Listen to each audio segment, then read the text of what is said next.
छत्रपती शिवाजी महाराजांचं शौर्य ज्या पद्धतीचं आहे आणि एक स्वराज्य नावाचा त्यांनी ज्या पद्धतीने एक विचार दिला आहे, अगदी त्यांच्याच मांडियाळीमध्ये त्यांचा आदर्श घेऊन टिपू सुलतान यांनी इंग्रजांच्या विरोधात कुठेतरी लढा पुकारला होता आणि त्या अर्थानं टिपू सुलतान हे एक शौर्य गाजवणारे एक योद्धे होऊन गेले, एक भारताचे भूमिपुत्र होऊन गेले.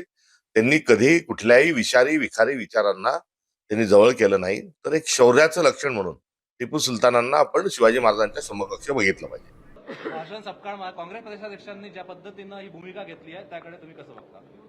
खरं म्हणजे त्यांना लाज वाटली पाहिजे.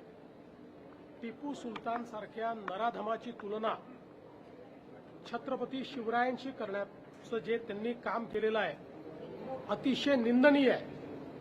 छत्रपती शिवरायांनी सुराज्य तयार केलं, मोगलांच्या जोखडातून सामान्य माणसाला मुक्त करण्याचं काम केलं आणि खऱ्या अर्थानं सामान्य रयतेचं राज्य तयार करणारे छत्रपती शिवराय होते.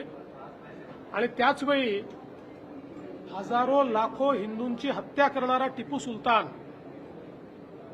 याची तुलना करून दोघांनाही सारखा सन्मान द्या म्हणणं यापेक्षा जास्त लांगुल चालन, जोडे चाटणं हे या जन्मात मी बघितलेलं नाही.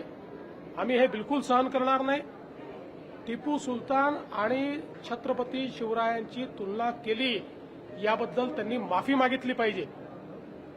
आणि अशा पद्धतीनं जर ते बोलत असतील तर काँग्रेस पक्षामध्ये थोडी जरी नैतिकता राहिली असेल तर काँग्रेस पक्षाने देखील याचा कॉग्निझन्स घेतला पाहिजे आणि त्यांचे जे मित्र पक्ष आहेत त्यांनी देखील त्यांची भूमिका याच्यावर काय आहे हे सांगितलं पाहिजे.